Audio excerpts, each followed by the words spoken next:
तुम्ही हे प्राप्त केलंच पाहिजे यात का दुमत नाही. म्हणजे सांगता नव्हे, ही सुरुवात आहे.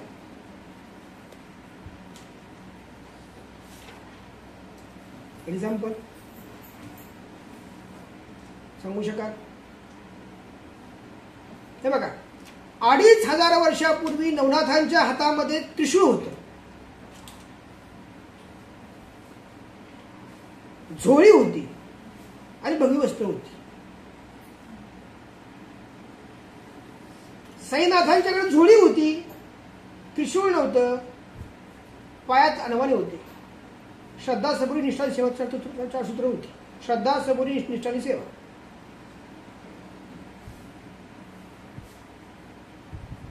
थोडी दाढी पण होती.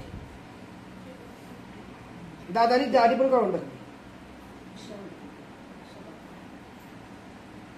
आणि 2.5 वर्ष माधुरी मागितल्यानंतर फक्त ओंकार डोक्यात घेतला. तत्व नाही सोडलं.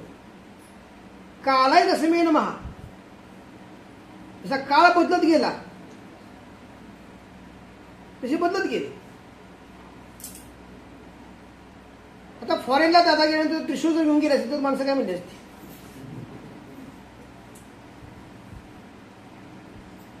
विषय कळतोय का? त्यांचं म्हणणं असं होतं, समिती सेवक दिसे आगळा श्रेय असे तुझला. म्हणजे तुझ्या अंगातली जी कला आहेत ना, ह्या लोकांना तू दाखव, परंतु नॉर्मल राहा.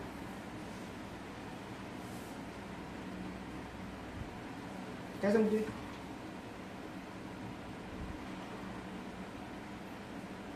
पुढचा जो काळ येणार आहे हा सगळा AI सिस्टीमवर येणार आहे. काय सांगतोय? आता शेजाऱ्याचं पटत नाही, हा, मुलगी ऐकत नाही, मुलगा लांब राहिला, लग्न होईल का, नोकरी लागल का, हा काय संपला. आता यंत्राशी माझं नातं काय राहणार आहे? हा काळ येणार आहे पुढचा.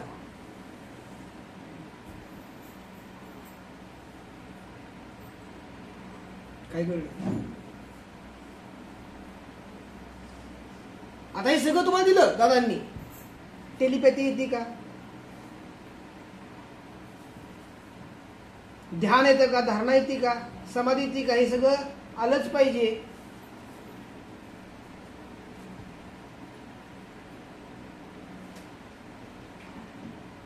उपासकाचं जर मुलं ऐकत नाही तर उपासक कसला?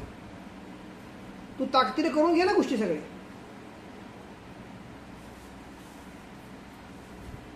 काय कळलं? मी सांगतोय हे आज शिरते का वर्ण जाते? उद्या बायकोचं पटत नाही म्हणून आपण ताई नवऱ्याने जर AIची बायको कधी आणली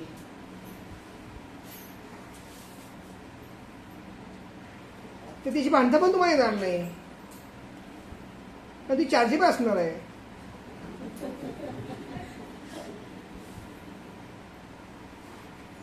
काय कळलं?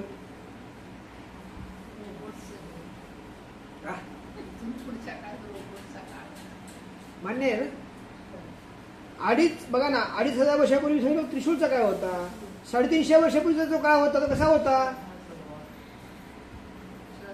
350 वर्षापूर्वीचा काळ जो घेतला ज्ञानेश्वरांनी, हिमावलीने, त्यामध्ये मनुष्य एक करण्याचं त्यांनी काम केलं.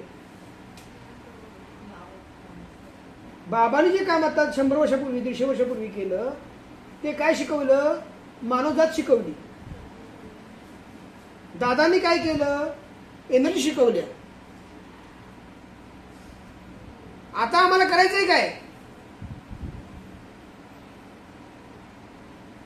आता इथनं पुढच्या काळात आम्हाला काय करायचंय? तर किमान आमचं अस्तित्व आम्हाला जीवन ठेवायचंय.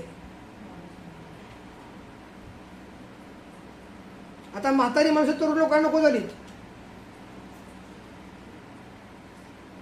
पूर्वी मुलं विचाराशिवाय लग्न करत नव्हती, आता आणून दाखवतात, ही माझी बघ. आणि त्यासाठी ती कुठल्याही थराला पोहोचतात.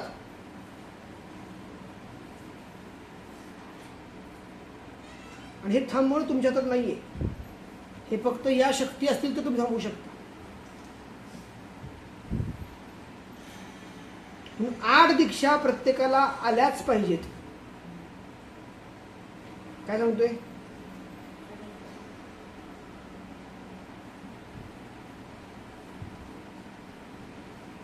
8 दीक्षा आल्याच पाहिजे. जन्मसिद्ध हक्क आहे तो, आणि तो मी मिळवणारच असं म्हणलं पाहिजे. आणि ते आता काय काय उद्योग आपल्याला ते का घ्यायचे सांगा बरं. बघा, दादांनी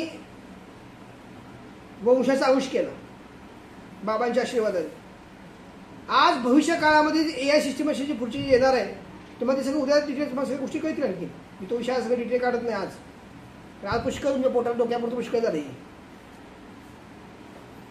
तर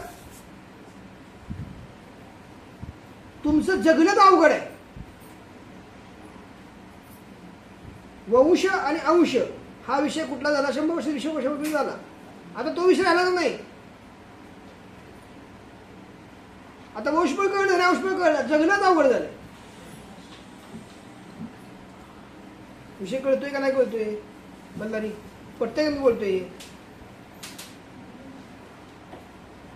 त्या 2500 वर्षापूर्वीच्या काळामध्ये शाक्तांनी जे उद्योग केले, सर्वसामान्यांचे हाल केले, ते ह्युमन बॉडीजवर केले. आता जो काळ येणार आहे तो AI सिस्टीमद्वारे होणार आहे सगळा.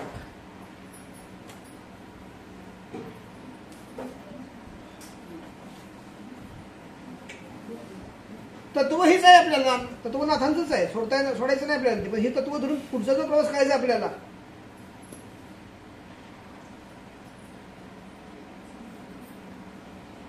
नाहीतर काय होईल सांगा बरं. भावी पिढ्या संपत जाणार.